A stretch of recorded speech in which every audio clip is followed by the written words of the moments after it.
Welcome, everybody, to episode 3 of Clipboard Confessional with Bobby and Anthony. Happy to be with you here for our third episode as we get you ready for the 2025 fantasy football season. Today, Bobby and I will take a look at the running back position, our likes, dislikes, our loves, and our avoids. We'll cover it all as Bobby and I celebrate. And let's be honest, as you could see, it doesn't take much as we celebrate this 4th of July week where we're recording on Wednesday. So what is that? The 2nd of July. So we're 2 days away by, fireworks. We don't need fireworks. We just have Bobby's outfit today. He lives in America, apostrophe M. So, Bob, how you doing today, my friend? I'm doing great. Background is a little different. I have the A little family different. up. Yep, my boys needed some grandparents' time, so I traveled up from North Carolina. We're in Maryland now. But yes, like you said, July 4th week. I'm glad you didn't say, July 4th holiday or weekend. It's a week, buddy. We celebrate America all week long. Now, I do have one question for you. What level, and I'm terrified of the answer. What level of firework display will you and your family put on for the boys? Do you, because you could go somewhere, but based on what you're wearing, I think there's a plan in place that you have, or a tradition maybe that you and your family have that I'm just, yeah. What do we got in store here? Will I be able to see it for where I am? That's what I want to know. So what's interesting, and this is going to be very hard for you to believe, I hate fireworks. I No, cannot, we're I know. soulmates, my friend. Can't do it, man. I don't get it. I don't understand the sitting there watching the things explode up in the Oh my sky. God. But We just in became best friends. okay, great, great. In North Carolina, you're allowed to shoot fireworks off wherever you are, whenever you are. It doesn't matter. And so we actually get a pretty decent show just from the neighborhood. So we'll take the boys outside once the sun goes down and July 4th and just let them watch what the neighbors do, and they get a kick out of it. It is, my wife is a firework nut. She won't touch one, right? She's afraid of the spark. But she would sit in the driveway for hours watching it. I could sit there for about 2 to 3 minutes. And and Yep, and I have a funny feeling. Like I'm a dog guy. I of am. I'm a course. dog guy, right? And I'm like, can I just like I feel bad for my dogs. I Yep. do. And that's just the way I am. My wife loves them. I'm not. I could live without them. And we have enough missiles going off in the world right now. I don't need to send any off in my backyard. True. What's your go-to like cookout food? July 4th, obviously enormous cookout day. What's your go-to? Now I will say this, and this is a humble brag. My father-in-law, wonderful man, has one request on 4th of July or any holiday, Hmm? and that is that I am at the grill, not his sons. Okay. Not his Oh, sons. Yeah. wow. If they're watching Okay. this, this is going to get ugly. This is going to get ugly. It doesn't matter the event, Father's Day, 4th of July, whatever it may be. The go the they are not allowed near, and they don't know this. He just comes to me and says, "Hey, Anthony, make sure you invite everybody over." So my sons don't. I can't let them have the grill. Wow. We do grill. We do it in levels. Like we will start with a nice Italian sausage appetizer, the thin sausage. We will then roll into some steaks, some shrimps on kebabs, and then we will end with the traditional hamburgers and hot dogs. There will be enough there for everybody at any. You could knock on my door right now, which would be a fantastic surprise. Right? You and the family roll up, and I have enough stuff in my freezer right now that I can feed the family within 20 minutes. We would be ready to go at any moment, an Aniano style barbecue. Now, do you have a surprise? Do you stray from what I have there? Is there a Bobby Watt 4th of July twist that I'm unaware of?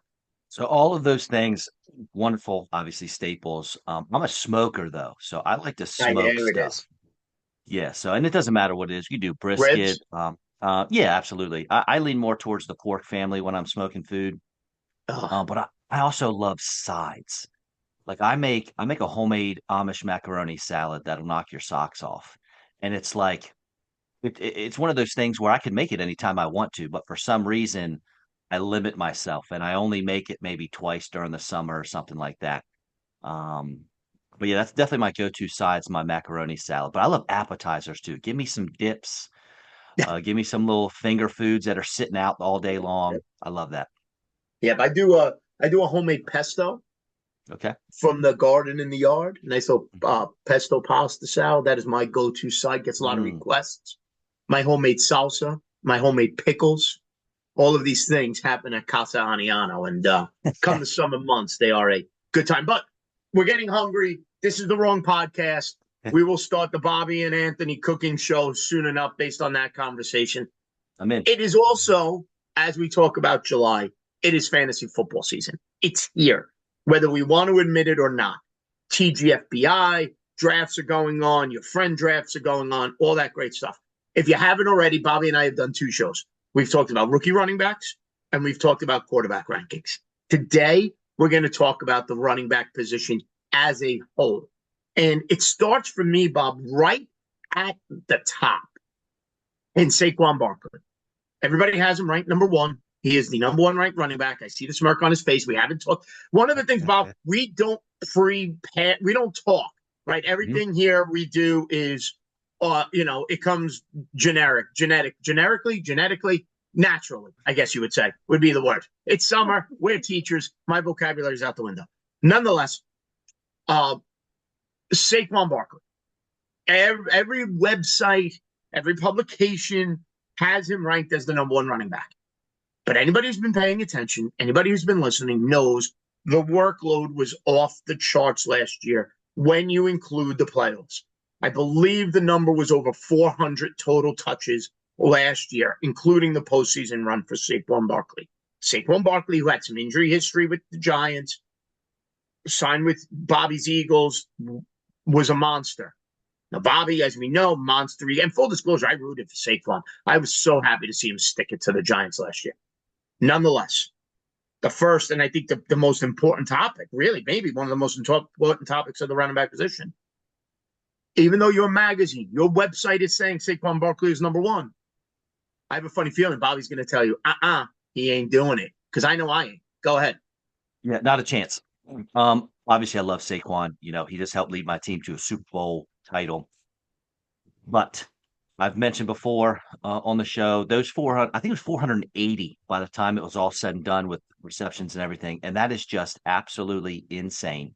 And of the 10 running backs that had over 330 touches since 2020, only two played a full season after that. Mm-hmm. So history tells us we're not getting a full season from Saquon. That's okay. You might not need it, but you're going to need it if you draft him as a first run overall running back.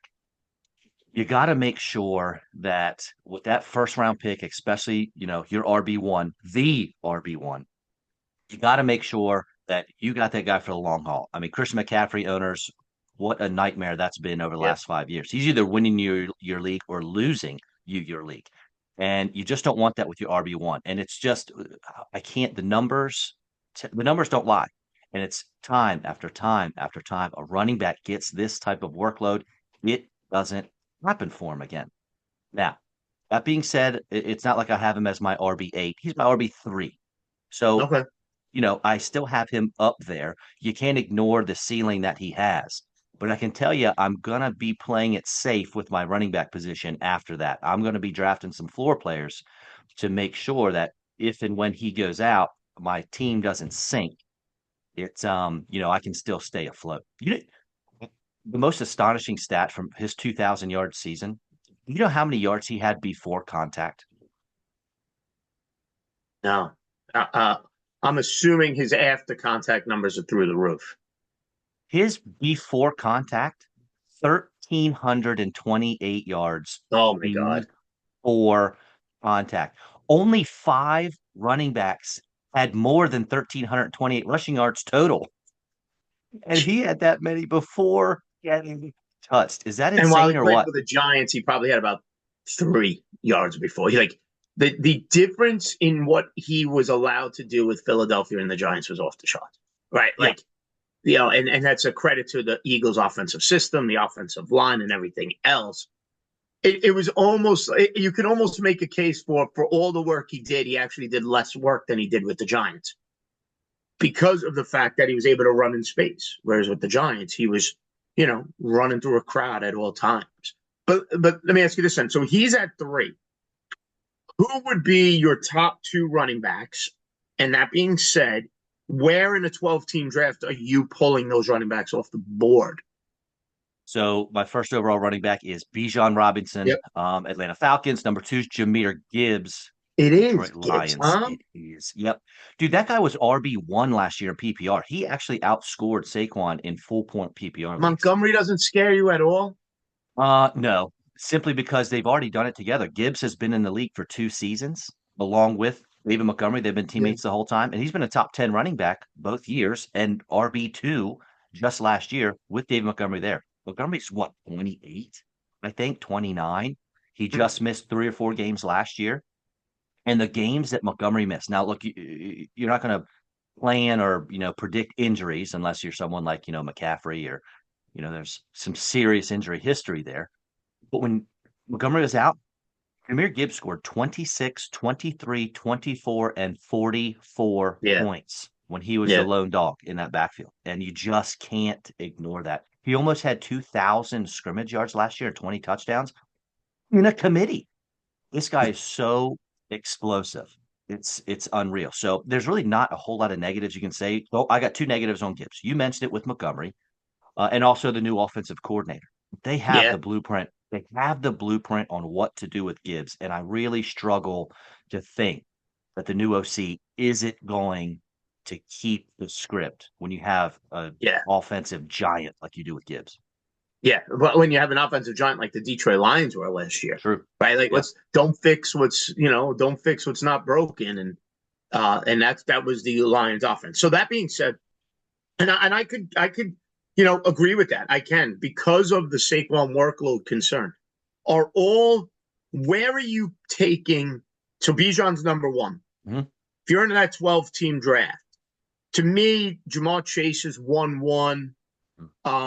You can make a case for other wide receivers there. Where is Bijan coming off the board for you? 1-3, 1-5. Where's the first running back coming off for you? 1-2, huh? I'm taking Bijan second overall if I'm there. I am, I don't want to say old school mentality because year to year everything changes. But I've always been a believer in taking running backs early. Um, I also know my strengths and weaknesses when it comes to fantasy football. And the strength I have is finding talent late. And so I don't mind because the argument against running backs, where everybody gets hurt, it makes more sense to take wide receivers, higher scoring wide receivers early. But I make a living out of finding those diamonds in the rough, as far as the receivers go later in drafts. You know, taking guys maybe 2 rounds earlier than most people think, but then them outperforming their drafts spot Mm-hmm. by rounds and rounds and rounds. So I don't mind taking Bijan early. I actually have some research. I'll bring it up maybe on our next show or something before draft season starts about historically why you're still okay, even though no zero running back strategy. And I know last year kind of flipped the script on that, but why you're not condemned. You don't ruin your team by taking a running back early. You can do that. And the history agrees with me, but we'll get into that a little later. But All right. Bijan for me is about as safe as you can get. Yeah. That dude scored 3 weeks out of the year. He scored single digits, 8 and 2 nines. I mean, that dude almost hit double digits every single week. And it's tough to do. Like that consistency is very important. He was third in red zone touches, even with Tyler Algier. So this guy's a monster. I have a little insider information with the Atlanta Falcons, and I was told make sure this guy's on your team. There you go. So I agree. Bijan is my number 1. I agree there. Um, Gibbs to me by default is my 2 because I don't love Barkley in the top 2 because of those workload concerns. Are we comfortable, all three of them in the first round, 12-team draft? Any other running backs you're comfortable with in the first round? Where is Ashton Genty a first-round pick for you? We talked about it in the rookies, but if anybody missed it, is Ashton Genty? Because I look at the list. I'm not taking McCaffrey in the first. I'm not taking Achane in the first. I'm Genty in the first. Maybe late. I can entertain the thought. 8 to 12 range. What about you? So when we talked about the rookie running backs, you asked me, and I had him behind guys like CMC and Derrick Henry. But I did some more research, and he made the jump. He's my RB5 now. I'm happy to take him in first because I'm not going to do the Brock Bowers thing. I'm not taking a tight end in the first round. No. So right, so that's going to bump him up, even a little bit more. And I also have Jonathan Taylor. Jonathan Taylor's my RB4, and I have Really? Genty. Yeah, and we'll get into that in just a second. But I have Genty as my RB5, and I'll tell you why. I dug a little deep into your ADP and where the running back finished that particular season, and where the first rookie running back got drafted, and compared that to where they finished that season. And so we'll work backwards. I went back to 2020. But last year, obviously, CMC, first running back overall, he finishes RB 72. Terrible. We had no rookie running backs drafted last year, really. Jonathan Brooks, and that was just a dart throw, hoping he came back. But Bucky Irving, who was the best rookie running back, if you grabbed him late, he ended up as RB 14. So the rookie running back paid off rather than the first running back draft. Okay, let's go 2023. CMC, first running back drafted. He was RB1. 2023, you're good, CMC. The rookie was Bijan, and he finished as RB9. Not too bad. So that's okay. But the win goes to the RB1. 2022, Jonathan Taylor, first running back off the board, finishes RB34. That was a year Breece Hall got hurt. He was going to go early. He was the RB1 in that draft, I believe. But Kenneth Walker finishes RB16. So that's going to go to the rookie on that one over JT. RB34 is not going to cut it. 2021, we did the CMC thing again. He finishes RB39. Najee Harris, rookie, RB4 that year as a rookie. Really? Remember, he caught like 90 passes. It was something ridiculous. Then 2020, again, CMC, first running back off the board, finishes RB53. And then we had a plethora of rookie running backs. CEH finished as RB22, and he was the worst of the bunch. We had Jonathan Taylor be RB6. Antonio Gibson was RB12 as a rookie in 2020. DeAndre Swift went RB18. J.K. Dobbins was 21. And James Robinson, undrafted, was RB7. Remember James Robinson with the Jaguars? Yes. Undrafted, took the starting job in camp. Yep. What I'm saying is, if you're betting money on who's going to finish better, the RB1 by ADP or the first rookie running back off the board, you're better taking the first rookie running back off the board. So armed with that knowledge, I got Genty jumping up. He's RB5. He's probably going to end up my RB4. He won't be 3. And we talked about him already in the rookie show. Yeah. He's going to be the bell cow for the Raiders, and he's an amazing running back talent. But the workload will be everything you want from a fantasy perspective, right? I even remember 2 years ago, Bijan's rookie season. As great as it was, I remember being frustrated because Algier was getting too much work, more work than we wanted. I don't think you have that concern with Ashton Genty. I just don't. Now, what's interesting to me is we've been on now, however long we've been talking. We've mentioned Saquon, Bijan, Gibbs, Genty. You mentioned Jonathan Taylor is your RB4. We haven't mentioned Derrick Henry. And I personally will continue to draft Derrick Henry until Derrick Henry tells me to stop. I don't care how old he is. I don't care what's going on with him. Derrick Henry will let me know when it's time to stop. I will not be the guy behind the microphone who's going to tell you, stop drafting Derrick Henry. Because Derrick Henry has broken all the norms. He's broken every rule. He changed teams. It didn't matter. He crossed over the age 30. It didn't matter. He carried the ball over 350 times. It didn't matter. Derrick Henry doesn't get hurt. Derrick Henry hurts people. I've said that for years. Okay? When Derrick Henry calls me up, texts me, hits me up, crawls into my DMs, whatever he wants to do, he will tell me, Anthony, don't draft me anymore. Until I get that message, I will draft Derrick Henry. And if Derrick Henry is sitting there in round 2 because other people are expecting the fall off, I will take Derrick Henry at the start, at the turn, pick 14, pick 15, whatever it may be, in that run-first offense of Baltimore. I will continue to draft Derrick Henry at that point. I've heard every reason. Years ago, the reason was he doesn't catch enough passes.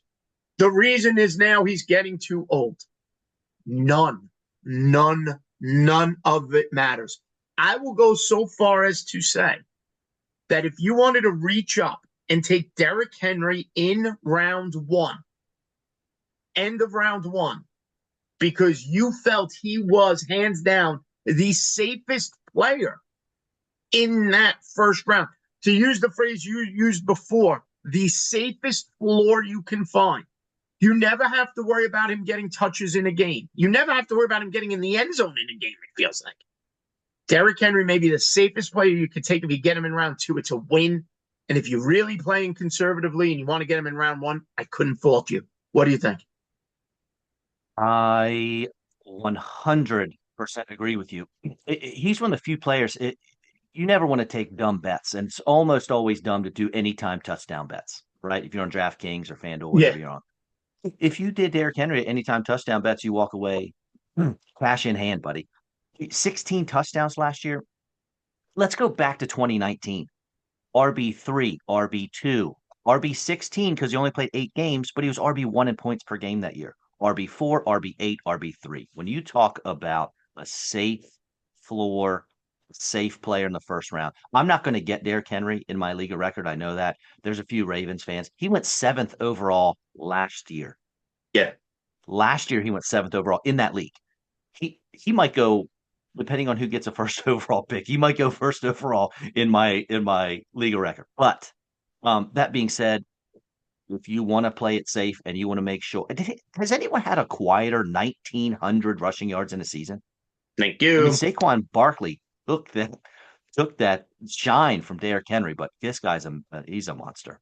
18 total touchdowns last year. Last year, 3 running backs in the NFL of, starter quality, amount of carries. 3 running backs had over 5 yards per carry. Saquon at 5.8. Jahmyr Gibbs at 5.6. And the leader, Derrick Henry, 5.9 yards per carry last year. Okay. 6 yards. Carries. Again, it's a monster workload, right? Saquon had 345 carries. Derrick Henry, 325. Over 2,000 total yards. Another monster year. And people say, well, he only averaged, 1.1 reception a game. I don't care. I just don't. The offensive, the ability to run and sharing that workload with Lamar Jackson and that run first offense is fantastic. Now, let's pivot away for a second here, though. We talked about that top end. If you decide in your draft to go wide receiver first round, whomever it may be, Chase, Amon-Ra, Justin Jefferson, right? The list goes on and on. And you decide, I'm going to take that next tier of running backs, those guys, in that 10 to 20 range of running backs. Is there a path for you to start your draft with a wide receiver and then maybe go round 2, round 3 running backs? Like, are you comfortable round 2, a Bucky Irving, and round 3, a Chuba Hubbard? Like, how comfortable are you in that bracket of running back to start your team? So I have 2 guys in my top 10 that most people probably don't. So I would say I'm very comfortable taking that route. But these 2 guys, I could wait. They're both probably third and fourth rounders. So I'll get to them in a second. You mentioned Bucky Irving. I love this dude. I'm going to get him in my league of record because it's a 1-player keeper league. I drafted him in round 14 last year. So I'm going to get to I'm going to get to keep him as a 12th rounder this year. But other than that, I'm not going to get him because I have him too low. I have him as RB 13, and I got a feeling he's going to go before that. And Where do you think he I'm goes? Early second round?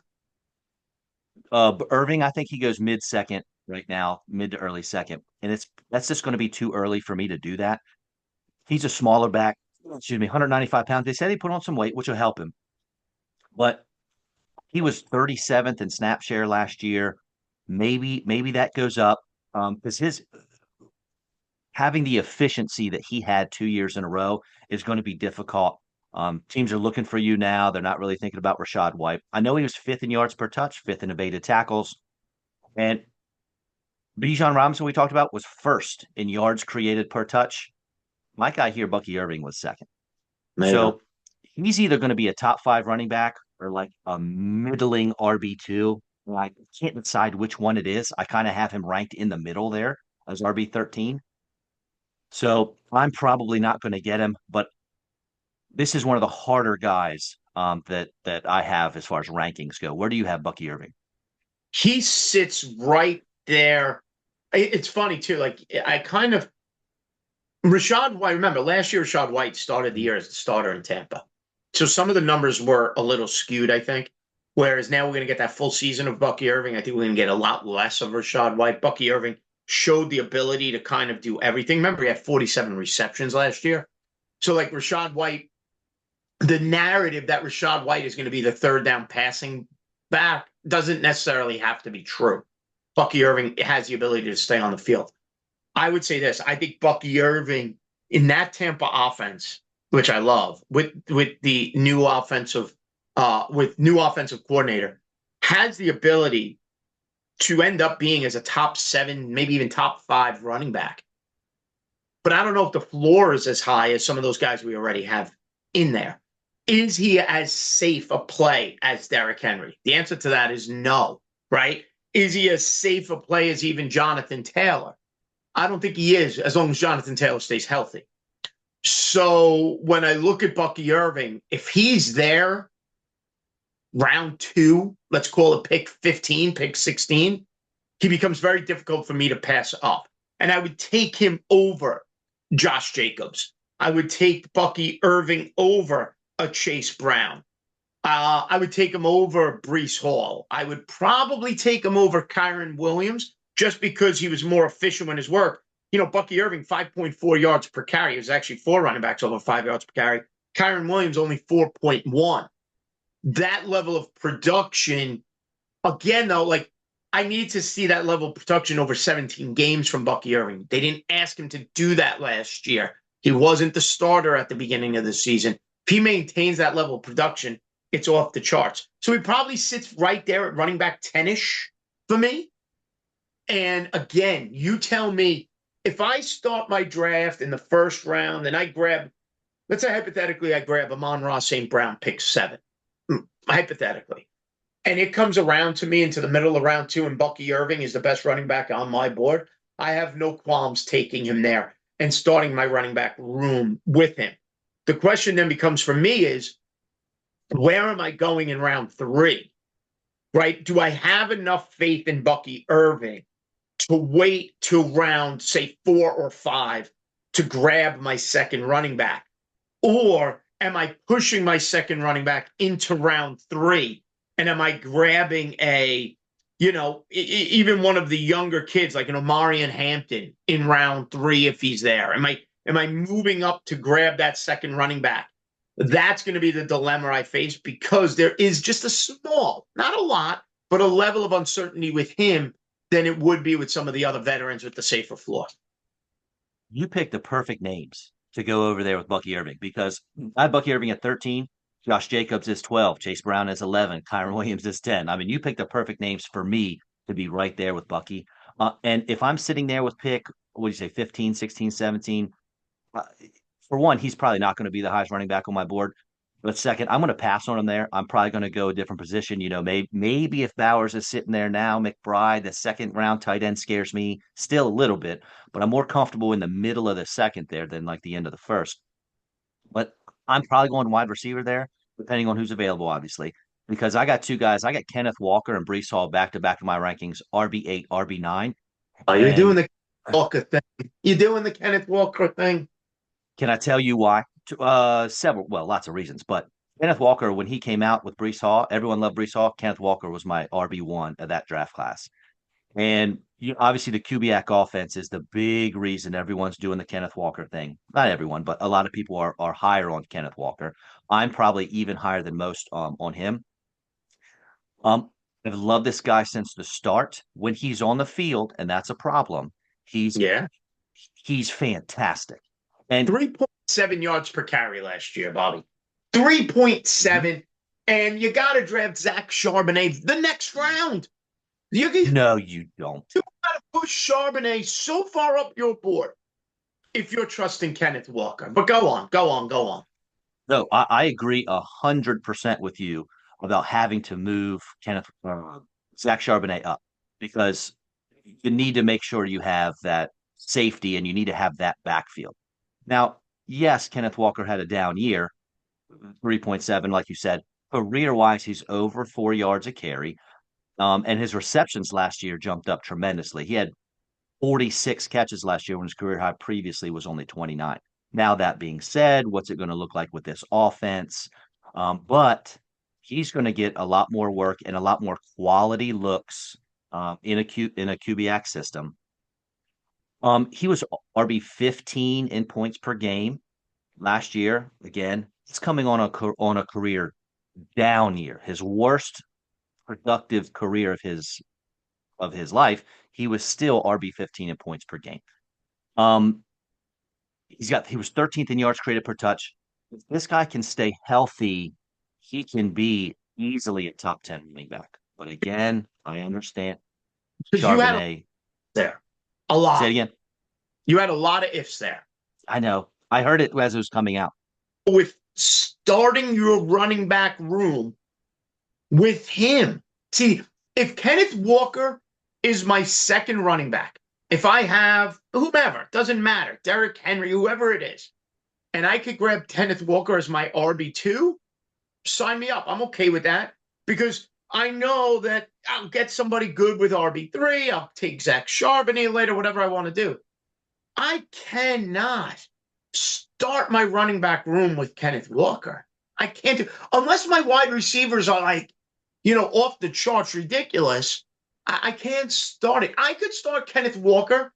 The only way I have Kenneth Walker as my first running back is if I go wide receivers 1, 2, 3. And I am so locked and loaded at wide receiver that I don't need the running back to be, my A1 player. You know what I'm saying? Like, if that makes sense. I don't need the elite level from them because my wide receivers are going to carry me. If I walk into a draft and I say wide receivers, I'm living or dying with wide receivers this year, then maybe Kenneth Walker.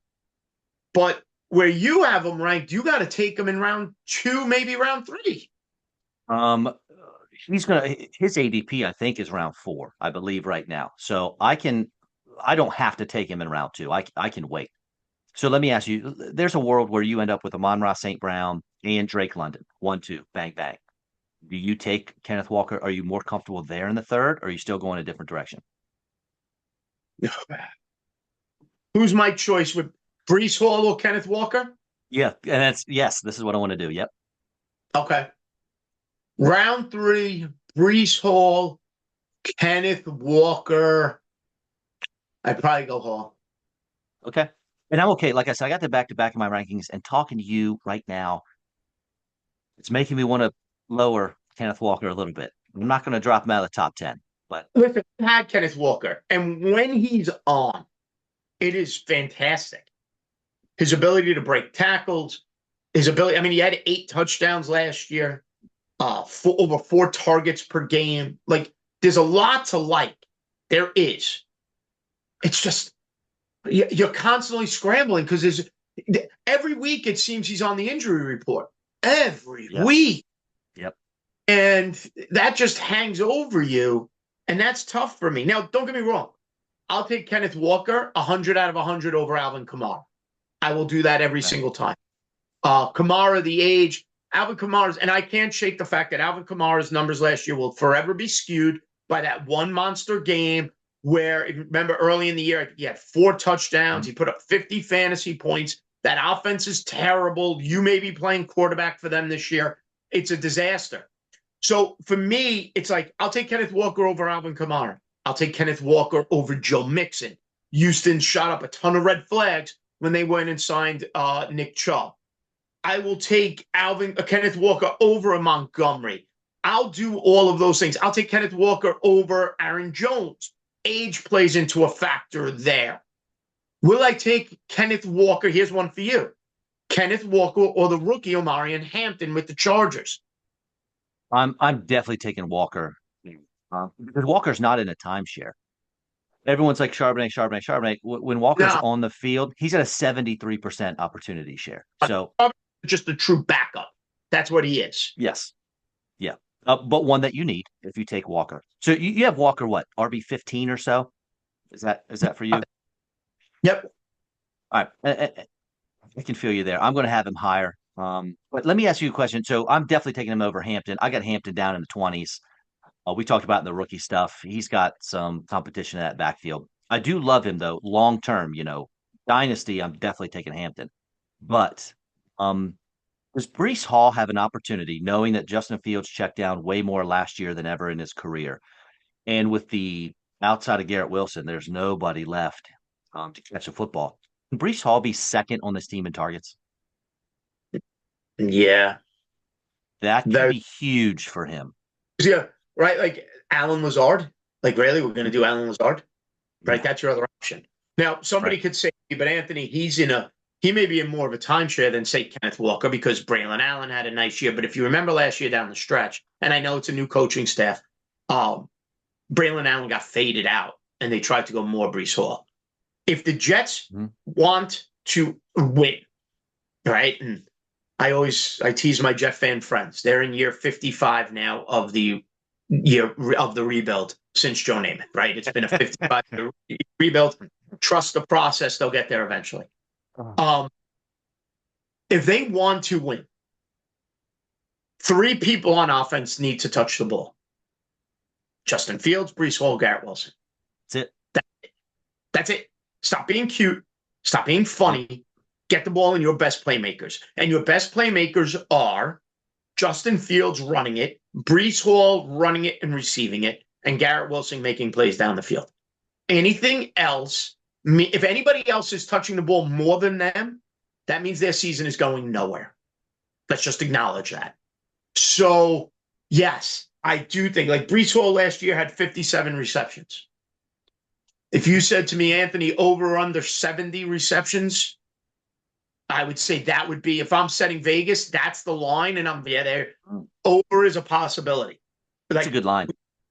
Can he be Achane with the Dolphins, who had 78 catches last year? Can he do that type of damage? I think he can. Listen, Justin Fields is not the down the field passer that the NFL has wanted him to be. So there may be a level of safeness Aaron Glenn and the new coaching staff wants him to play. Get the ball in your playmakers' hands. The best way maybe to do that is to check down to Brees Hall. So yeah, like if Brees Hall slips to round 3 for me, Bob, I'm going to struggle. I'm going to have a hard time not hitting that draft. Give me him. He made it. I just think that upside has not gone away, and I just think the Jets got to be smarter with how they use that offense.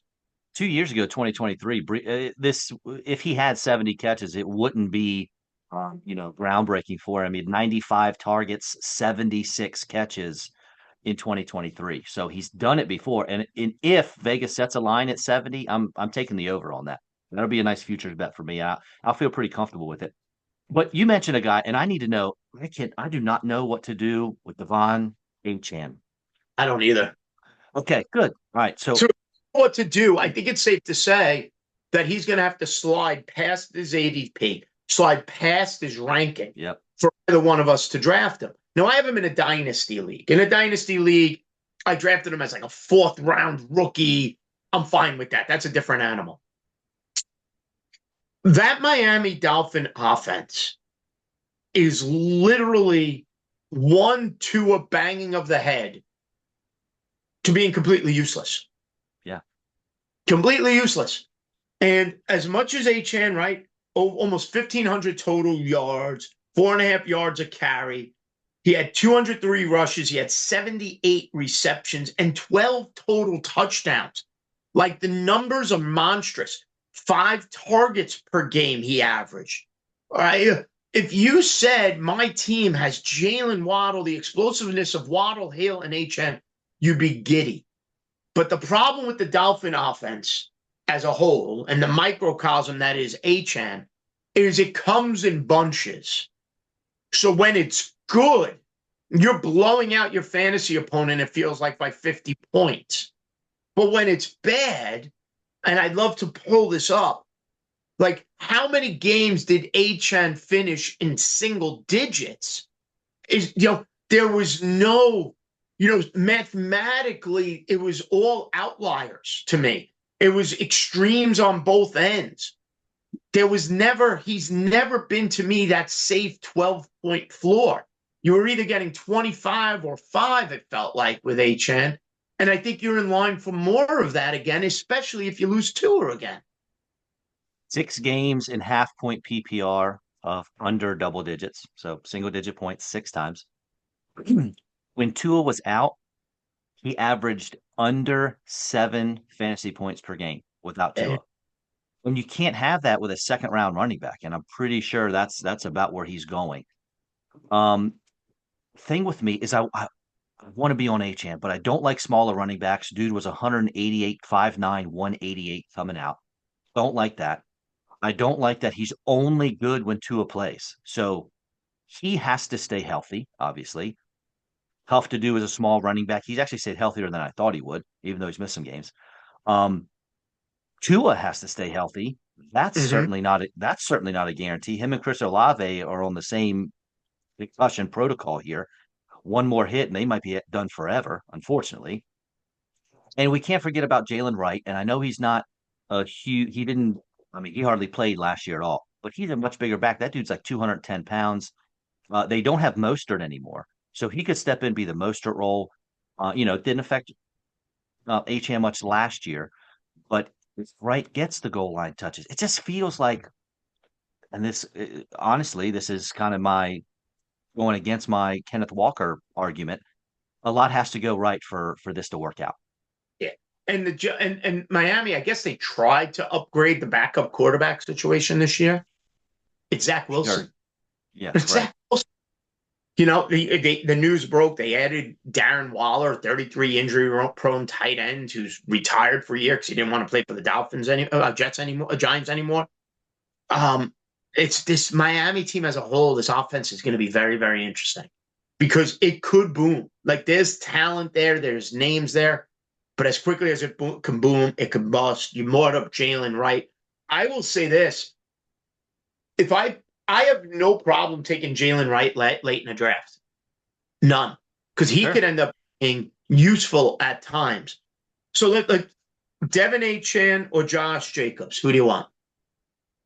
I'm going to take the safety of Jacobs. That dude, and I love Marshawn Lloyd. Marshawn Lloyd was my RB1 in that draft class.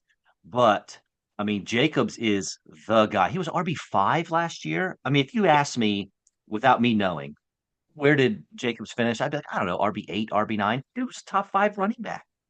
He had 15 touchdowns. The Packers were like what, 30th or 31st in pass attempts. They want to run the ball. It worked for them. I don't see why they would change from that. And he was still good. He was second in evaded tackles, second yards created. This guy's he's good. And he's safe. Achane or Kyren Williams? Now Achane is significantly higher. We're talking 7-8 higher.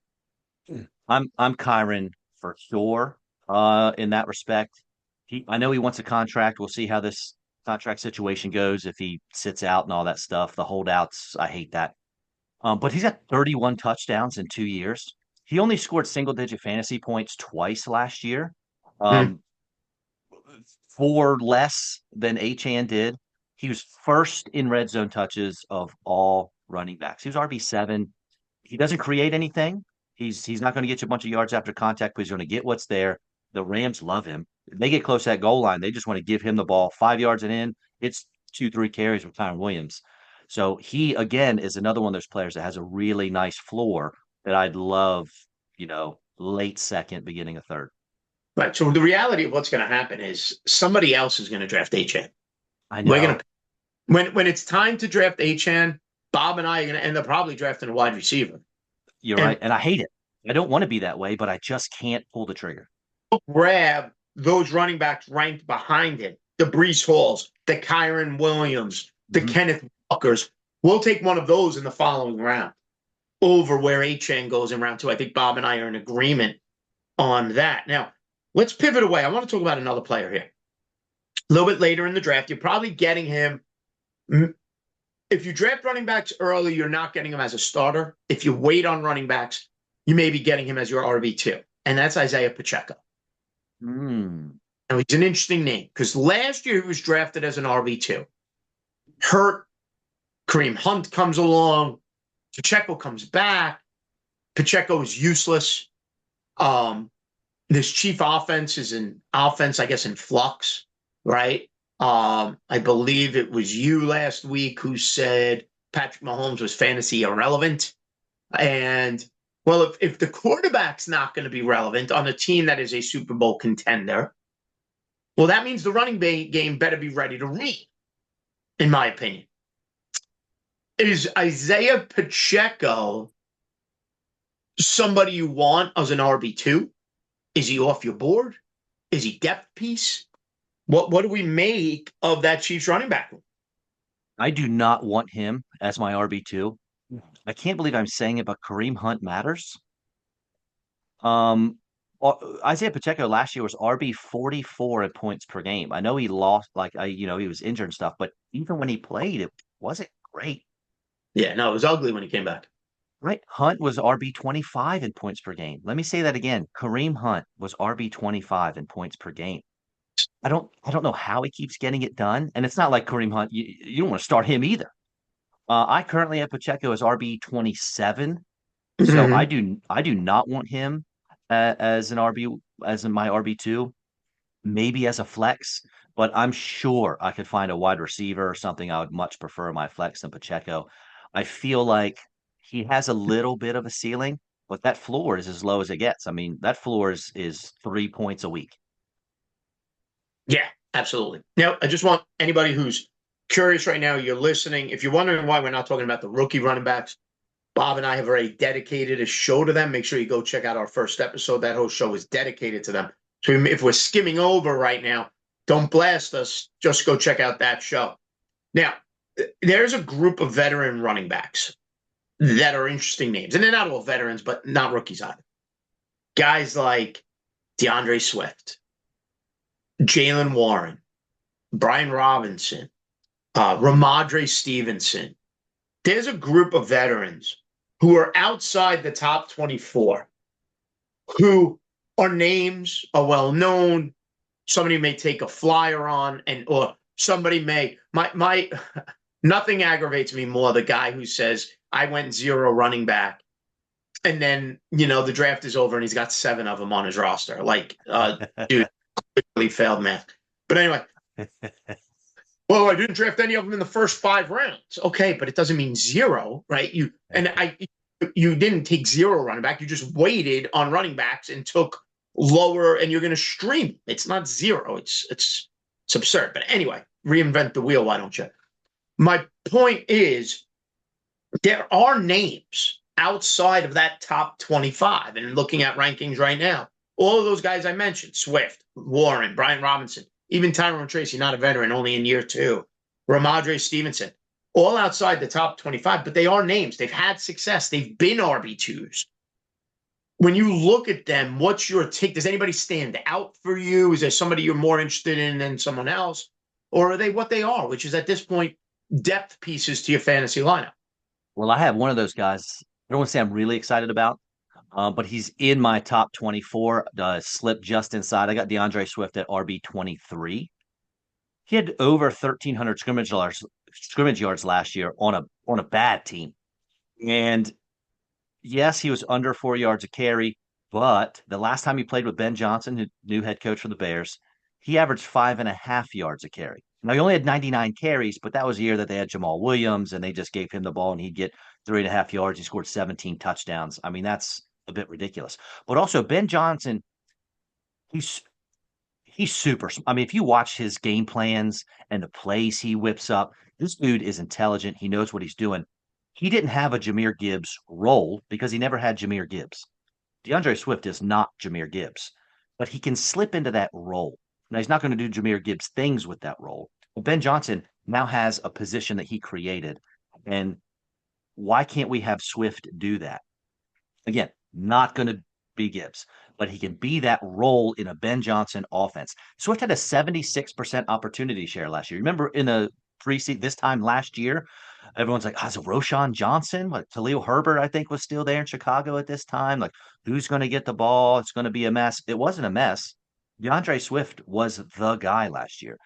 He was a beast. I mean, he went through a section of games where he was a monster. Weeks 4 through 9, he was fantastic. Weeks 12 through 16, he fell off. But Swift is the one guy from that group. If I go, I'm going to say zero running back strategy just to piss you off. If I go zero RB and I'm in, I mean, what's this guy going? Fifth, sixth round? If Yeah. if I go heavy, let's say we get to the sixth round and I got three wide receivers, I got my QB, I got my tight end. I'm okay taking Swift there. Now, this is where you're going to pile on the running backs. Give me Swift, give me Pollard. And of those other guys you mentioned, I want to say Brian Robinson, I have just outside of my top two, simply because historically with Cliff Kingsbury, he has a touchdown guy. He has a goal line running back, and that's going to be Brian Robinson. It's not going to be Austin Eckler, right? It's going to be Brian Robinson. And Brian Robinson had times last year when he was very productive. If memory serves me right, I want to say like um, over the first 5 weeks, he was one of the league leaders in carries and rushing yards before he got hurt. Yards per carry, finished with 8 touchdowns, is not a factor in the passing game. That's Eckler's role, right? Less than 2 targets per game. So the ceiling is not particularly high with Brian Robinson. Right. Right. And that's the downside to him. But I think you could say that about all of these guys. Like even Ramondre Stevenson. Are the Patriots handing the job right away to the rookie? No, probably not. I think Ramondre Stevenson's in that backfield, at the start of the season. He's the veteran. He's been there. 969 total yards last year, 8 touchdowns. He does have the ability to catch the ball. Ramondre, these guys are going to have the role. The problem is, the drafting of the rookies, whatever it may be, makes things a little more crowded and ideally set to be that RB3 on your roster. Or like you said, if you decide to start your draft with these guys, you're going to start round 6, whatever that is. You're going running back, running back, running back. You're stacking the pool to play matchups, to hope somebody hits, whatever may be the strategy at that point. You got guys like Jordan Mason. If I have Aaron Jones, I have to have Jordan Mason. That's for sure. If I have Tyrone Tracy, I feel like I don't know if I have to have Cam Scatterbo if I have Tyrone Tracy, because I don't think that's a starter backup role. I think that's a messy role that's going to play out game by game, week by week. And that's with not the an Giants. offense. Outside of Malik Neighbors, you don't want to invest a whole lot into that offense. I agree. And that's why they're in that running back 3 type of situation. Now, one last topic I wanted to hit up with you before we wrap up, as I look at the clock and realize we've been talking forever again. It just goes quick. You said last year that you drafted Bucky Irving in round 14, right? Round 14, you hit on a guy like Bucky Irving, you take your victory lap. Who's this year's Bucky Irving for you? So I don't want to. The injury thing is tough. For me, I'm probably going to, and this is, in July, on July 2nd, you just sounded like an idiot for saying Bucky Irving because Rashad White was there. What if I said Trey Benson?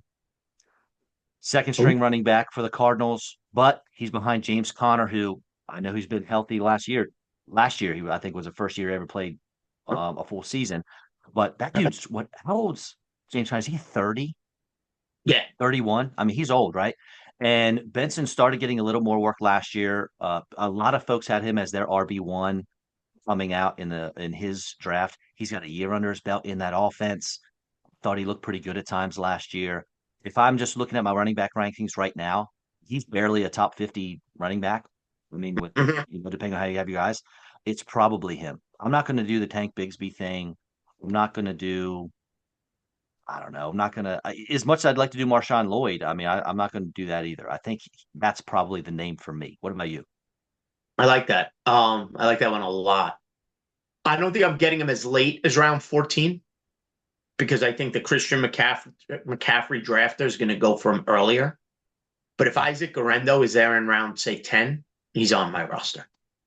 I have zero faith in McCaffrey staying healthy. And Garendo, 5 yards per carry last year when he came in. And remember, he was an unknown, right? If you were drafting a year ago today, the 49er backfield depth chart was Christian McCaffrey, Eli Mitchell, who ended up not getting a carry and is now with the Chiefs. Then it was Jordan Mason, and then it was who? Right? It was like who? Um, Patrick McCaffrey, Taylor. Mitchell goes on IR. Jordan Mason is winning games for people the first couple of weeks in the season single-handedly. Like he was a complete monster. He then gets hurt. Isaac Garendo. I mean, I added Isaac Garendo off waivers late in the season. He carried me through the playoffs at times. And San Francisco's cleared the deck, in my opinion, for him to be the backup running back to McCaffrey now.